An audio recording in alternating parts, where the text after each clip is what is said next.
Good afternoon, everyone, and welcome to another. Let's think of a good adjective for today's class. Another bountiful session of ENG3E. That is Grade 11 English Workplace Preparation English, brought to you by WASA Distance Education Center. I am your instructor, Mike Laverty, and today's date is Tuesday, April the 11th, 2023. Today's date marks class number 32 of our 34 classes together. So this will be our last week of classes. So we have 3 more to go. So today, tomorrow, and Thursday.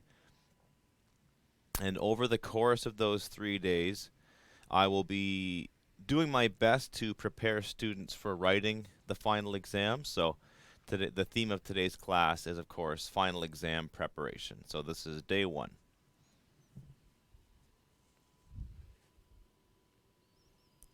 So this is week 9 of term 2A. So that's let's see here, this is a 9-week term. 9 weeks of classes and broadcasts. And then today's date also marks the deadline for applying for courses in term 2B. So we're wrapping up term 2A, and term 2B is going to be starting next week. So this coming Monday we'll be entering the final term of WASA's 2022-2023 school year. So keep that date in mind. And of course, graduation day is June 15th. So we're rapidly approaching the time when we can say we only have 2 months to go before graduation. So that's a very critical deadline for you to keep in mind. All coursework has to be submitted before that date, and you can't delay, or you can't use coursework from this school year next year. So if you've already started putting in some work and you've already started working towards getting a credit, then it's really important that you get that done now, right, in the next 2 months. So please reach out to me or reach out to anybody else at WASA. We are here to help. So just, keep that in mind. Reach out to us, and and just keep those course timelines in first and foremost in your mind. 2 months is about just enough time to finish a credit, to complete a course. But if it's only one that you have to do, right? So just sort of be realistic with your time. See how long it's taking you to do it. So, that's sort of like, that's a good situation if you can complete a course in say 9 weeks. So even now, finishing off an entire course could be hard if you haven't started yet. So I'm hoping that you've got some work done, but just keep that deadline in mind. All right, looking at the ENG3E Term 2A course schedule, we have covered all 5 of the units in my previous classes. So all of these classes are available on YouTube, so you can go back and you can watch all of my classes as we go through units 1, 2, 3, 4, and 5. And that has, of course, brought us to week 9, where we'll be delving into the final exam and getting you ready. So if you're registered into 2A, then you would be writing your exam next week. And the final exam, you have to have someone proctor it for you. So someone has to be in a room with you to verify that you are in a certain time and a place, and you wrote the exam, and you didn't bring any additional course notes or the textbooks, for example, right? So when you write the final exam, it's just you and the exam booklet, right? So you're not bringing in your notes, you're not bringing in any additional resources. All you have is something to write with and the exam itself. So thanks to anyone out there listening on the airwaves on 91.9 or perhaps on Bell ExpressVu channel 972. You can phone the studio at 1-800. This is our toll-free number, 1-800-465-7144. You can also phone us at 1-807-737-4017. And you can join on Zoom.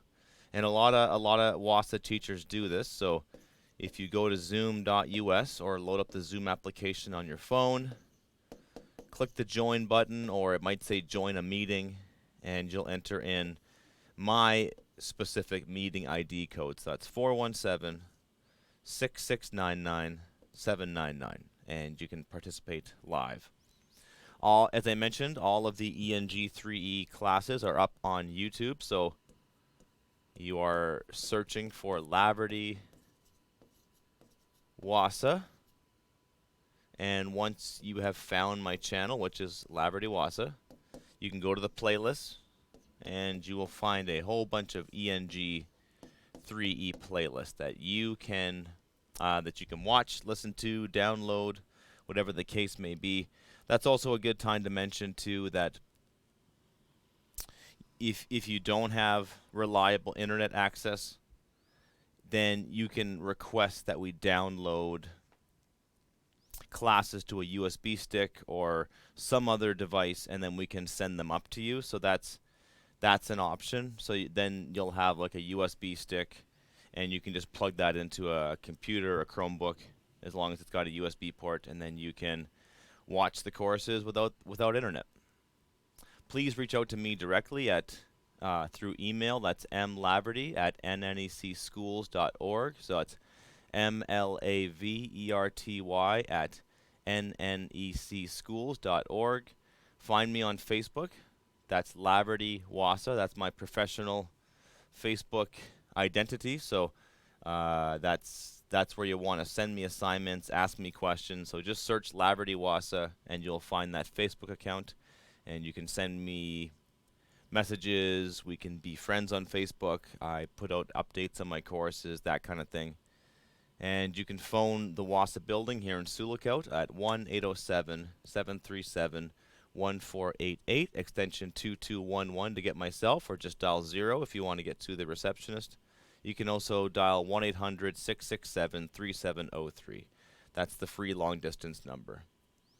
Give us a call, especially if you've got questions about graduation, about finishing this course, about getting some help, getting some guidance on the assignments, if you're having trouble getting started, if you need something clarified. So, I'm the best person to phone if you've got a question about this course specifically. So if you've got a question about ENG3E, then you should talk to me directly.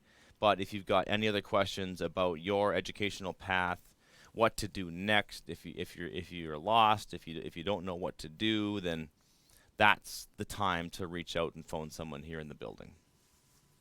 So after 8 weeks of following along in the course, here's your suggested progress. You should have read the study guide, units 1 through 5. You should have completed all the assignments from units 1 to 4 and started working on assignments from unit 5.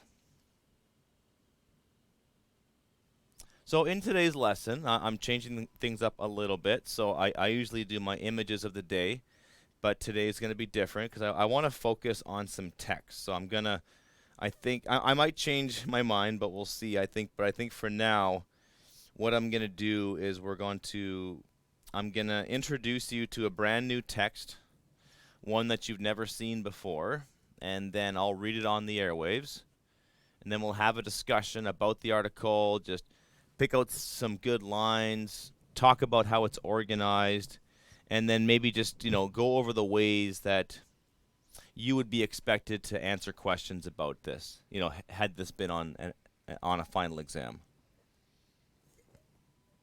So today is all about practice, right? Just looking at some articles that won't be on your final exam, but they could be. And the type of questions we ask about the kind of questions I'm going to ask about this text are the kind of questions that you're going to see on a final exam. So we'll look at the article of the day, and then we will be preparing for the final exam or the course culminating activity. So if you can't write your final exam, if someone can't be arranged to sit with you in your home community, wherever you may be studying right now, then we'll have to issue you a course culminating activity, which is a longer activity that you will do on your own time. You know, the final exam is 2 hours, and the course culminating activity, you'll have a few days to complete.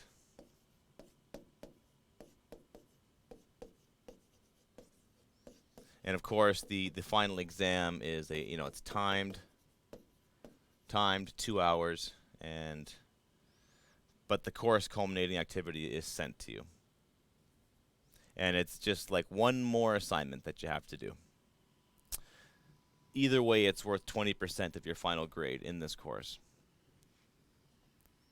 Learning goals for today are to take notes as we take a close look at an article. So so we're looking at the article's format, how it's laid out, its purpose, why it was made, its main idea, and its content. So we're paying attention to these are three of the most important things we can think of, right? So how is it formatted, what purpose does it serve, and what's in it? And then you'll watch a live demonstration of your teacher, myself, yours truly, taking a previous Ontario Secondary School literacy test. So even though this is ENG3E, there are several practice tests that you can take that are intended to prepare you for the Ontario literacy test. But I find that they cover so much of the same subject matter and the same communication and literacy skills that we've covered in ENG3E that it'll be time well spent. If you've got the time, this is something you can do to further prepare yourself and just to test your literacy skills. And then hopefully all of this will culminate and bring about a condition where you can create your own strategy. You can create your own strategy for in anticipation of taking the final exam. Studying before the exam, practicing your skills, staying focused and calm during the test.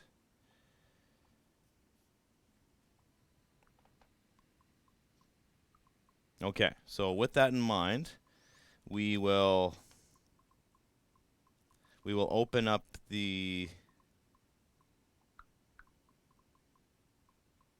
I will open up the article of the day, and we'll have a look at that together. And just bear with me one moment. I've just got to switch gears here. All right, just got to save this.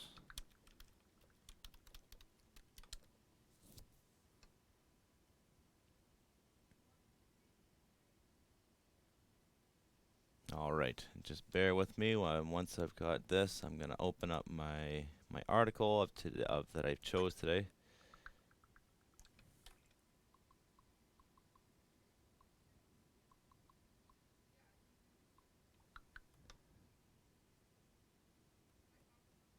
Okay.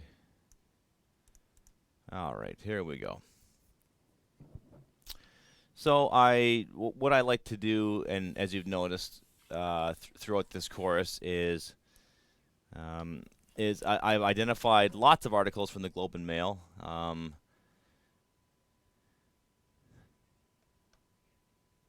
And I found one this morning, and we'll read it out loud together, and then we'll go over it together, and just talk about where it came from, and then talk about those three things that we had talked about earlier. The format, the purpose of the article, and the content. So All right, so here is the article. And the title is I Fled Sierra Leone, but Returned to Build Schools and Share My Good Fortune. This is written by Bassi Cargbo, contributed to the Globe and Mail. So that's our title, of course. And this is our author slash contributor, Bassi Cargbo. And of course, we've got a nice beautiful illustration or graphic that is accompanying this story. And for those who are just listening, it's a sort of like it almost looks like something you'd find in a children's book. It's a nice illustration. It's a sketch of a person who is in the process of building a home. So this article was published on March 28th, 2023. And I'll read the entire text of the article. It's not that long, and then once I'm done that, we can discuss it. My wife understands me very well. When I get that look on my face and my body sags, and my mind is not. Sorry, one moment, please. I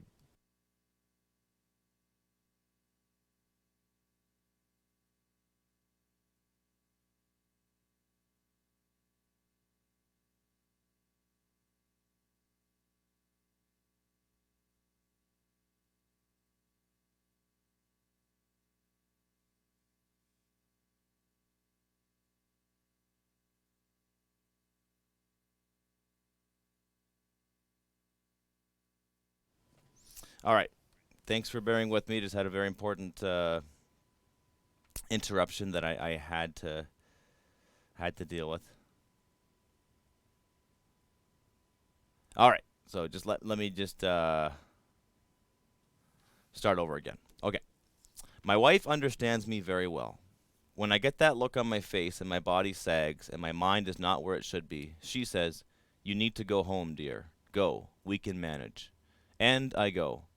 I get my plane ticket, I pack my suitcase, kiss my wife and children goodbye, and head back to Sierra Leone, the country I fled in 1999 when a war over diamonds decimated the land and left thousands dead.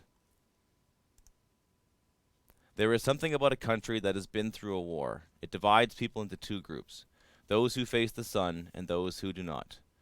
There are those who want to move forward and leave the shadows of the past behind them, and there are others who turn their back to the sun and see only the horrors of the past. I am of the former group. I am facing the sun. The war in Sierra Leone lasted 11 years and destroyed many schools, leaving children without an education or a future. I have a future, and I have a wonderful family and a great life in Canada. It only seems right that I do what I can to help the people in my home country, especially the children. In 2009, 10 years after I fled, I decided it was time to rebuild and reclaim the life that we had before the war. With more than two-thirds of the schools destroyed, it was a mammoth task. But I began by focusing on one school at a time. First, there was a school in Mabure village. My friend had called me Bassi. Bassi, he said, life is terrible where I am teaching right now. The school has been nearly demolished. There is barely a roof over our heads.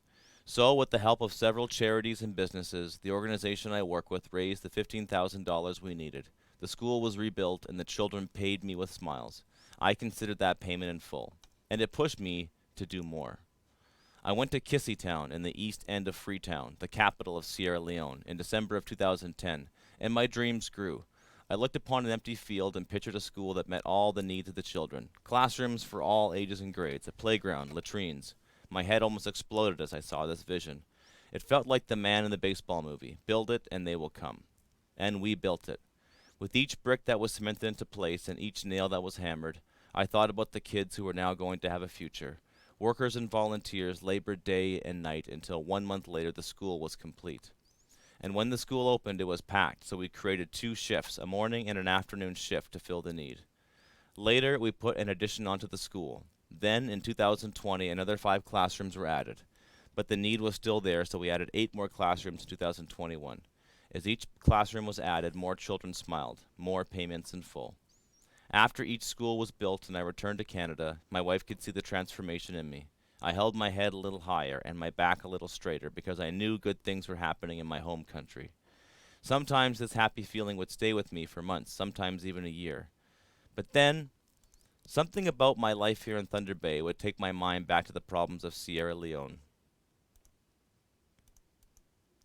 Sometimes it was wandering the colorful aisles in the local grocery store that made me want to return. All that food readily available reminded me of the empty stomachs of the children overseas. Or sometimes it was the complaining I heard around me that made me want to go back. The weather wasn't just right. The lineup at the bank was too long, or a flight had been postponed.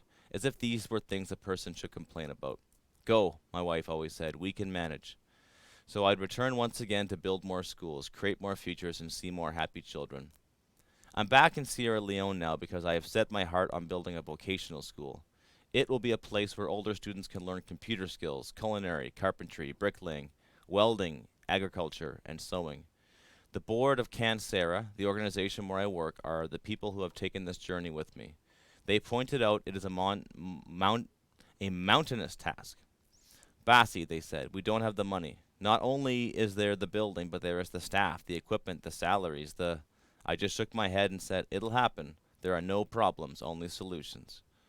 I remember the looks on their faces when I was able to tell them a large donation had come in to support the build. I never saw jaws drop so quickly. I must admit despair has taken over my mind once or twice, but I have faith. And sometimes it is something small that can crush the biggest of problems. For example, we had only a month available to build that first school, and with so much to do, there was not enough hours in a day. Then a friend of mine, a retired Army officer, sent over a generator, and the solution fell into place. We started a night shift, and people worked under the lights run by the generator. The more you search for the solution, the more likely it will come your way.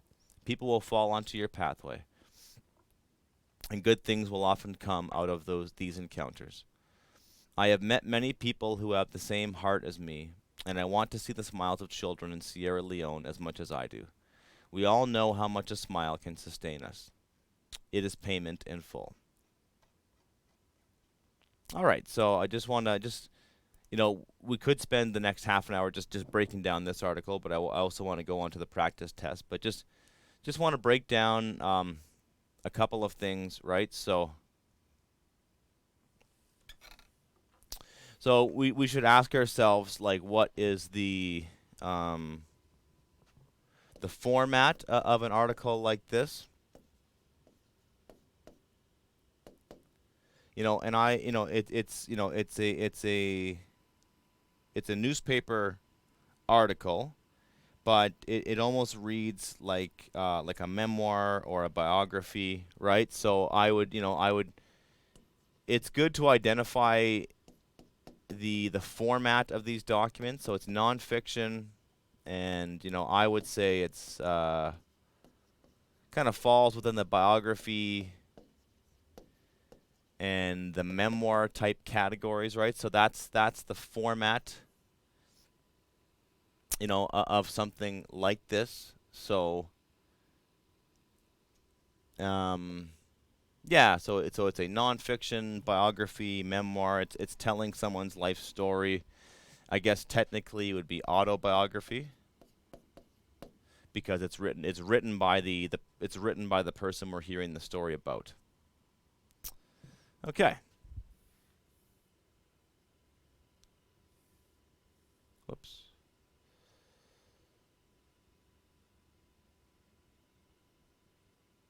There we go.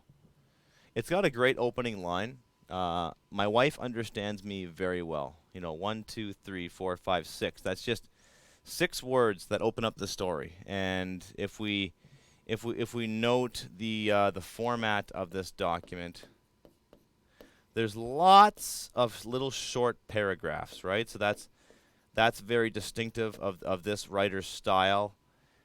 And that's one thing that I recommend to students do, even though we're looking at just reading right now but we should also talk about writing, and that when you write your responses on the final exam and when you write essays in general, it's good to divide your writing into small chunks to kind of help guide your reader, let them know where you're coming from, and it just like that extra white space in between the paragraphs. It just really helps to divide your ideas up, and you know they're all and it makes it much easier to read the article, and it really helps show where the main ideas are divided, and it looks nice on the page, right? So that kind of thing, right? So um, so the first three paragraphs are simply setting up the story. We're introduced to his wife, and she features in the story. We don't really hear about her or get a description of her, but she's obviously very important to the person telling the story.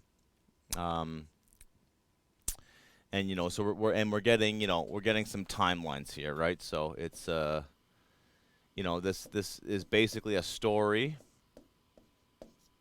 a story of rebuilding.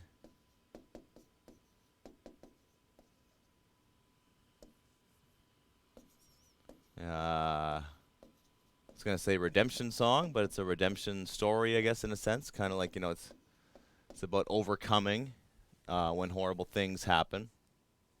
Let's have a look at the second page of the article here. And so he's not just telling his story. He's also telling some deeper truths here. So he says there is something about a country that has been through a war. It divides people into two groups: those who face the sun and those who do not. So that's kind of beautiful, right? So I would say that the and this is when we're talking about the content, right? It's at times the content is poetic. It's kind of almost it's dramatic in a sense. It's poetic. It's dramatic. It's here's a good word. It's evocative. Evocative. It's intense. There's lots. So, and then he after introducing this idea of the two kinds of people who've been through a war, the ones who can only see the darkness and the shadows, and the ones who can only see the sun, he says, I am of the former group, right? So former means the first, latter means the second. So if you bring up two options, the former is the first one, the latter is the second one. So I am of the former group. I am facing the sun. So there you go. So you got a really short, punchy, powerful paragraph, right? And sometimes a paragraph only needs to be a sentence long.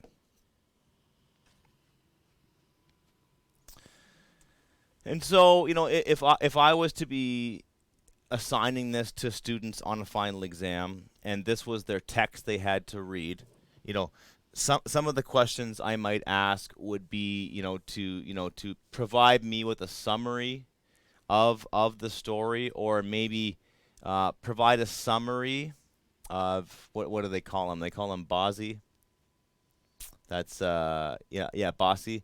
So provide a summary of Bossy's journey from leaving Sierra Leone to returning several times to build schools. So just simply summarize the plot in a sense, right? So we can use those elements of narrative that I've been discussing quite a lot in this class. So you can talk about the characters, the setting, the time and the place it occurs, the conflict in the story.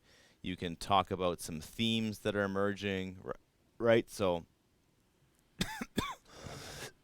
excuse me.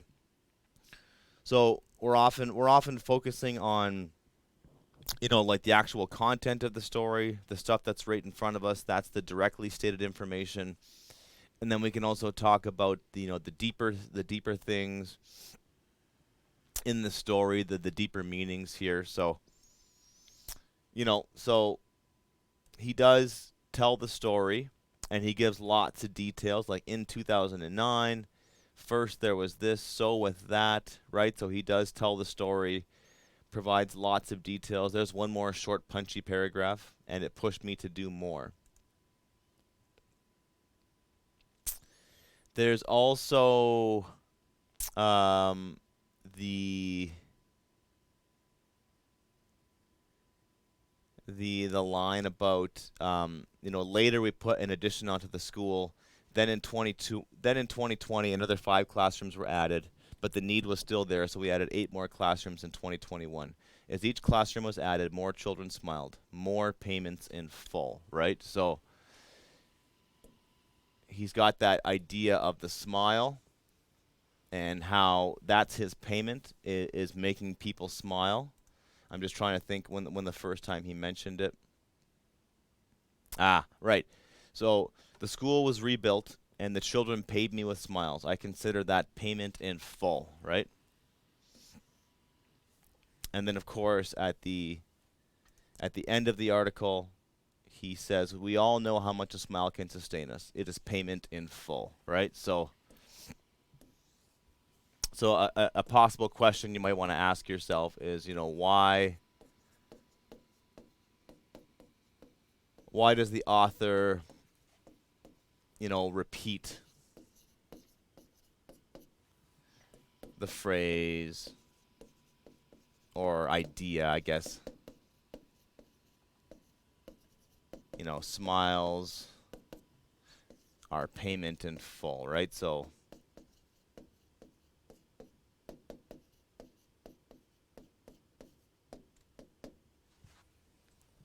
yeah, so that just sort of gives you a sense of the kind of article that you're going to be assigned. It'll be a bit shorter than that, but I just wanted to have enough text that we could work on to have a discussion about the article. So we talked about the content of the article, the story of Bassi going back to Sierra Leone, the plot, the things that actually happen. So that's the content. And then we have the format, which is it's an autobiography, it's a memoir, it's nonfiction. Maybe a deeper question would be the purpose of something like this, right? Is it simply to provide information? Is it to entertain? Is it to persuade us of an opinion? And so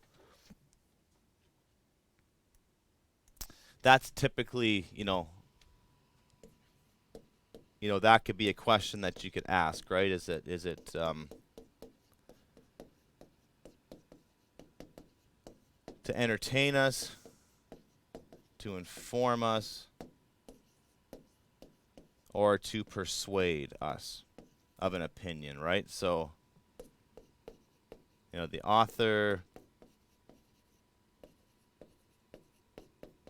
wants to dot dot dot.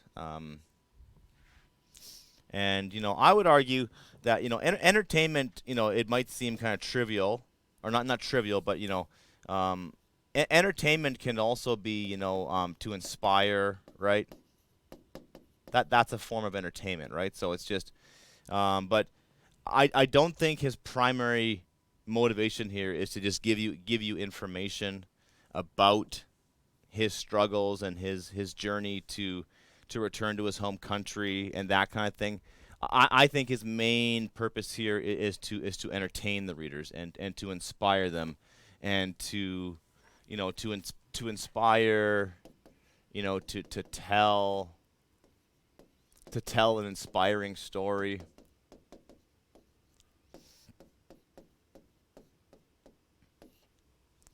And so I'm hoping that's helpful to you as you prepare for the final exam. And then that's again, like, just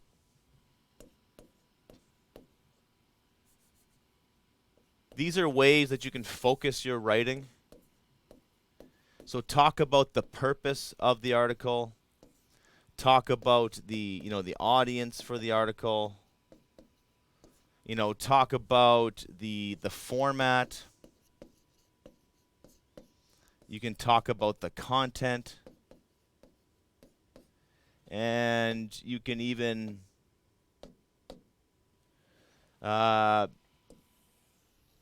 you can talk about the elements of narrative, right?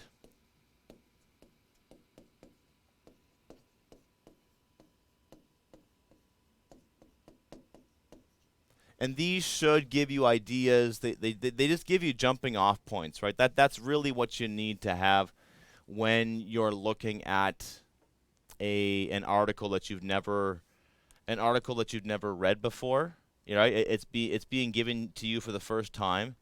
So my strategy here would be to, if there are related questions about the article, read those questions first, and then have them in your mind.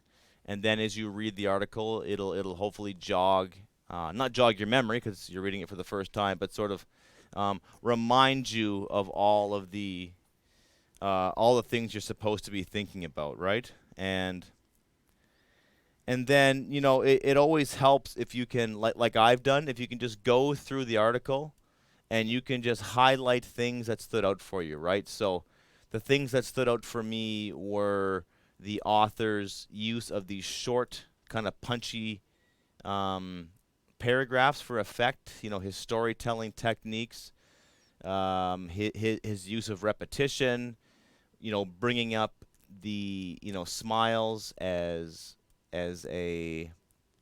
payment in full. And yeah, I just thought it was a very well written article that, certainly inspired me to maybe, look at my community and see the ways that I could help out, in my community. Okay. Now, the other thing I wanted to do today was to introduce you to a website. So that is OntarioLiteracy.ca. So OntarioLiteracy.ca, it's a great website. And like I said, it is designed to assist students with writing the Ontario Literacy test, or perhaps students who are enrolled in the literacy course, OLC 4.0, which is what I'll be teaching next week. And it's a great use of your time because, again, it's just practice. It's just introducing yourself to some reading that you can take on. And for any one of these practice tests, if you want, you could even send me your answers, and I can mark them directly and just sort of give you a sense if you're on the right track or not, and just sort of give you some feedback. So what you want to do is you want to open up Google or Chrome or any kind of browser, and the website is OntarioLiteracy.ca. And once you're there, if you go to the top menu, you'll see OSSLT practice tests. And they've got them going back a few years here. So I have chosen the 2017-2018 booklet. And so what you're doing here is you're getting you're seeing an actual test that students completed in 2018, and then you can go on and you can just open up the booklet and just start reading through some of the questions. And then what we'll do here is I'll go through one of these with you, and then just talk about the strategies you can use, and just have a discussion about. We're focusing on reading comprehension here today, right? So we're not really focused so much on the writing aspect of it. So with ENG3E, you'll be given a final exam, and the final exam will be a balance between writing and reading. So you'll be given some text to read, and then you'll be asked questions about that text, right? So specific questions about the text. And then you'll also be asked to produce some writing, based off a writing prompt, or perhaps after you read an article, then it's time for you to write a response.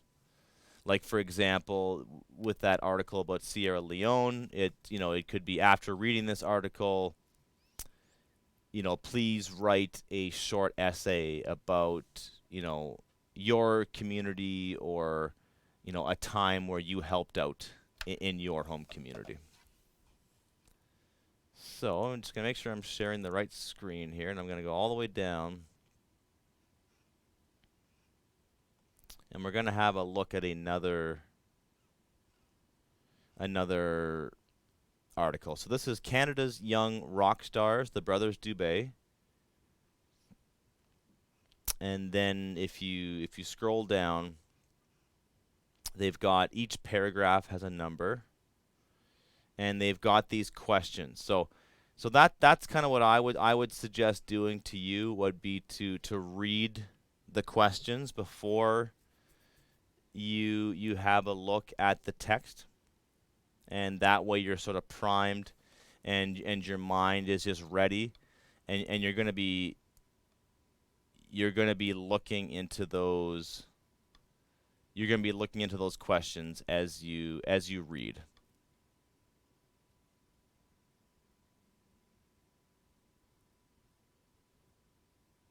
Okay.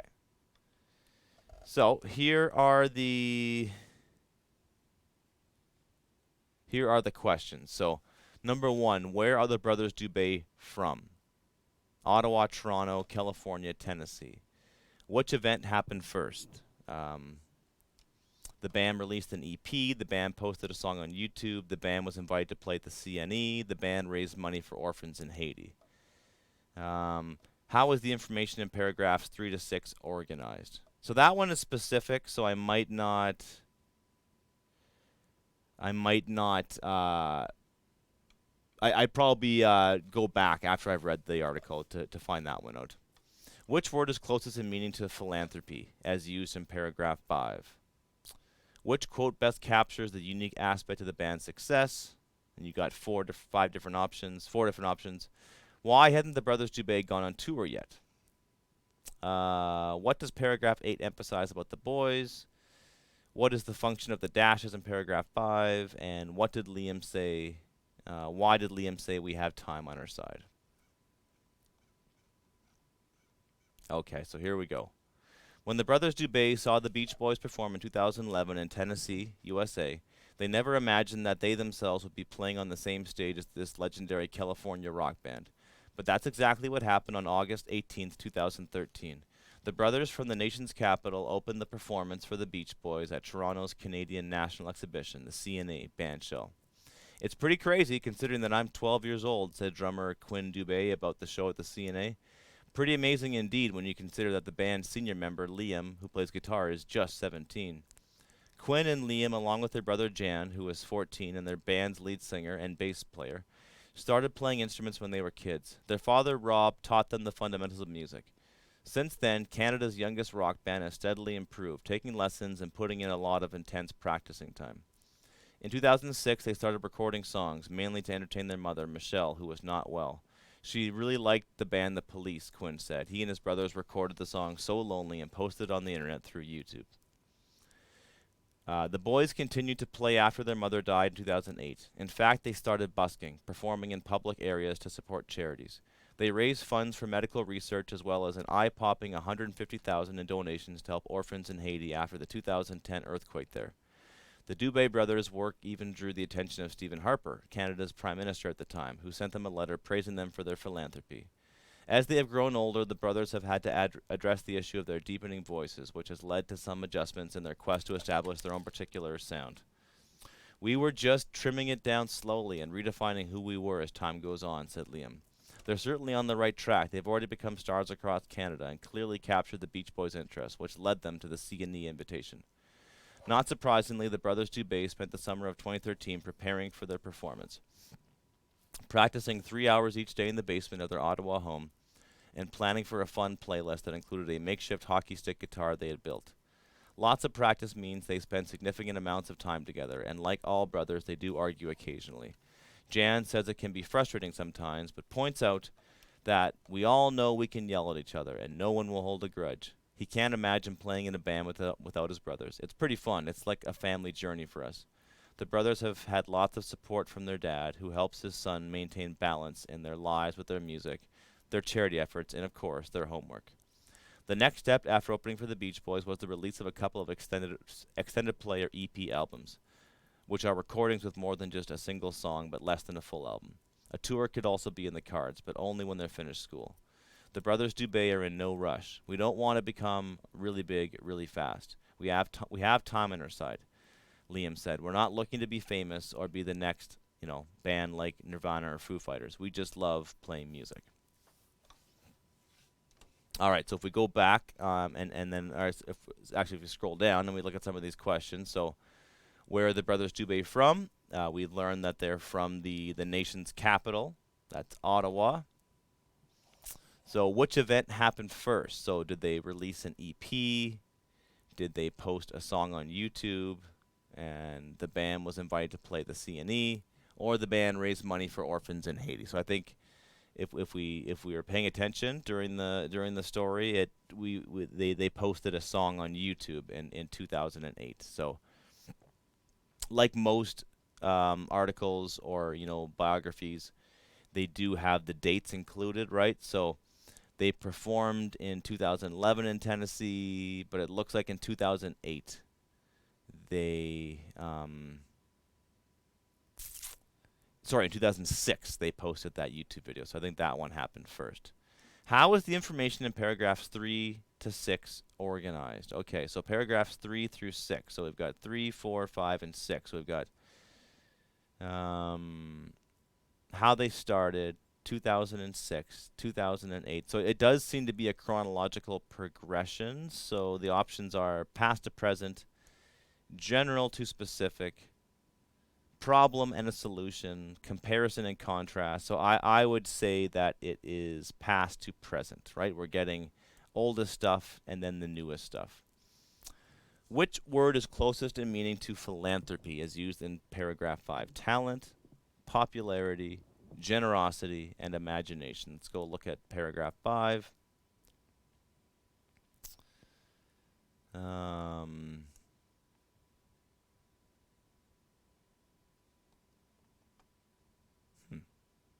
I don't even see those words there. But I would say that it is, is it philanthropy literally means to love humanity, to love your fellow man, love your fellow humans, right? So I think generosity kind of fits the bill there because that's what the boys were. They're generous with their time, generous with their efforts. Which quote best captures the unique aspect of the band's success? It's pretty crazy considering that I'm 12. We're just trimming it down slowly and redefining who we are as time goes by. We don't want to be really big, really fast. We just love playing music. So what makes this band unique, right? And I would argue that, it's right there in the title. They're young rock stars. That's their selling point, that they're so young, right? Why hadn't the brothers gone on tour yet? Their voices were changing. They had to finish their school first. They had been busy recording. I believe it's because, their father wanted them to focus on that kind of life-work balance. What does paragraph 8 emphasize about the boys? All right, so if we go back to paragraph 8, lots of practice means that they spend significant amounts of time together, and like all brothers, they do argue occasionally. Jan says it can be frustrating sometimes. It points out that we all know each other. We all know we can yell at each other, and no one will hold a grudge. So, and then what's the question?